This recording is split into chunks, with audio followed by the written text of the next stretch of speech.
one of the things that we're doing to make this easy. Now, we're not doing this because you shouldn't know how to do the math. We're doing this to make it easy from a time perspective. Okay. We've been talking to you guys about our software that we built for a long time, and we are currently launching it. So exciting. Yes, I know. I actually was talking to a friend of mine the other day. He said, "How's your software going?" I said, "We're about ready to launch." He goes, "You haven't launched that yet? What's your problem?" I said, "Well, we want it to be right." He goes, "It's not ever going to be perfect, dude. You just got to launch it and then, add what people want." And he's right. But I don't want to, it's pretty good. It's pretty good, Heather. We did wait probably a little longer than we should have, but it's pretty good. So one of the cool things, Heather, that I'm not going to take away Heather's thunder because she's been working super, super hard on this. This is like her brainchild, so to speak. It is really fun. Most people maybe don't know this about me, but I was an accounting major.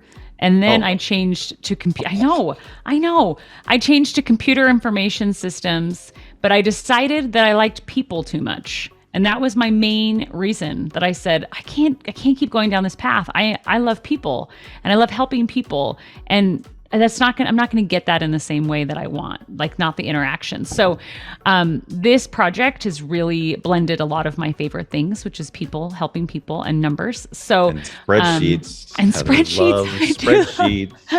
I love color coding, all the things. So the investor portal is going to give our clients the ability to know their market value from a local agent, not from a computer generated number or a tax generated number. It's going to be an actual based on comps number, which is amazing. It really is amazing, guys. And we tried so hard to find a good data set. Yeah. And there isn't a plug and play data set. There just isn't, especially in a market like we have right now. Yeah.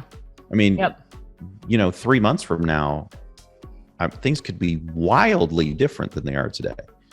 Yes. And those data sets are behind. We're finding that they're behind quite a bit, actually. And this will be updated quarterly as planned. But if we see, a huge bump in the market, we can pivot if we need to. So this was Heather's idea.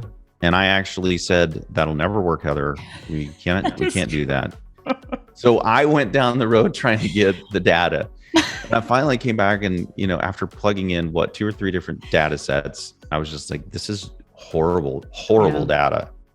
It's horrible data. Yes. It was like tax assessed value was the market value. It was horrible. And we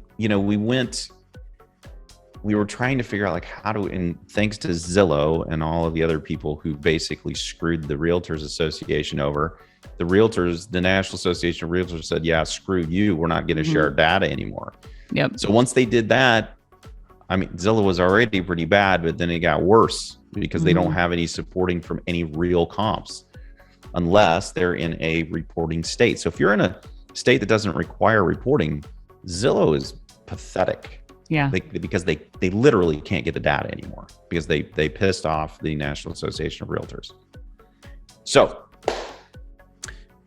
we actually, because Heather built out this system, we actually have local realtors that we work with in all of the markets where our properties are. And they are going to quarterly pull all the data that we need. It's going to be beautiful. And it's going to be amazing. So anyway, we're super excited for you guys to try that. We have been working on this for a long, long time. That's not all it does, though. No, that's like just one piece. That's the most recent one I'm working on. So that piece will then calculate the return on equity for you. Bam. So all the math we just did will be a number that's in front of your face when you log in. I'm very excited about that. There will be no excuses for you to not know what your return on equity is. And then you can make all of these. And if you want to call in and say, I got to talk through this property because I don't know, we'll help you with that piece. But at least we'll have the data set that we need to be able to make the appropriate decisions. But it will also do many other things for you. Well, you can link other properties that you already own. A lot of clients bought other properties before meeting us. And so they've asked me so many times, can I bring in my old properties that I didn't buy with you guys? And I said, yes. So that's running right now. And I've already told our local agents that we may get a bump in new properties uploaded to the portal, that we may pull one more data set, as Ron said, with market values. And then we can analyze the actual monthly statements. It syncs to your property management portal. I know. Don't lie, Heather. And it's like so great because we have a team in the background analyzing the data and finding discrepancies that have helped me with my portfolio. I'm like, wait, where did that charge come from? Right? Because it's breaking it out. And I actually just directed them this last week that if it's an unidentified expense, it goes into other, so that it can let you know as the owner, like, look, we couldn't categorize this based on the report. And so it can be a flag for you to take note. Also, other income, when a tenant like reimburses you for something you paid for, or a pet deposit or something like that, that it'll get broken out into other separate of the rent. Table structure, reporting. Oh my gosh. Like, you'll know your actual storage. Cash flow. Yes, document storage. There's a whole contact list. Prep. I mean, if you bought a property from us, everybody that you could possibly need to contact about your property is all stored in there. It is really, really cool, all the things you can do with it. In addition, if you haven't already used the text alert system, there is a text alert system in there, and we are plugging it in. The next cool thing we're building is an integration with the property management company, so that they can actually communicate better with you, how you would like to be communicated with, mostly about the thing that drives everybody mad, which is maintenance. Yep. Maintenance approvals, maintenance requests. Anyway, we're very excited about it. We've had some people beta testing it for quite a while, including Heather.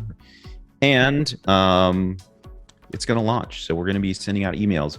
But you guys heard it first. So That's right. Here it is. We are delivering it on the podcast first, and it will do a lot of these. So you can log in anytime. If you have 8 properties, 10 properties, you can log in. You can see what your whole portfolio is doing. You can see what the individual properties are doing, and you can see that on all 4 returns, which is so cool. Yes. Cash on cash return, appreciation, depreciation, and finally, last but not least, the one that you probably would have a harder time unless you looked at your mortgage statements, and that's principal reduction. Yep. Because it automatically generates the amortization schedule for you and just calculates it. It's fantastic. And you can go in and actually override stuff too. So if it auto calculates depreciation at a 25% tax bracket at 27 and a half years, and if you did cost segregation on your property, you can go in and override and put in your depreciation every year. And then you have actual depreciation return too, which rocks. Yep. So. And I think this is the other thing that gets lost with people, because the thing that's in front of your face every single month is your cash on cash return. If you have 1 month where the HVAC system goes out and you have to pay for a new HVAC system, well, your cash flow went away for the year. It's gone, maybe a year and a half, depending on how big the system was. And that's all you will focus on. And you may end up cutting off your nose to spite your face, or stepping over dollar bills to pick up nickels, as I like to say, all because the only thing you're looking at is the cash flow. It's not the only return. We harp on it here because properties should positive cash flow, because if the HVAC goes bad, the property should have been able to cover it. Yep. Right?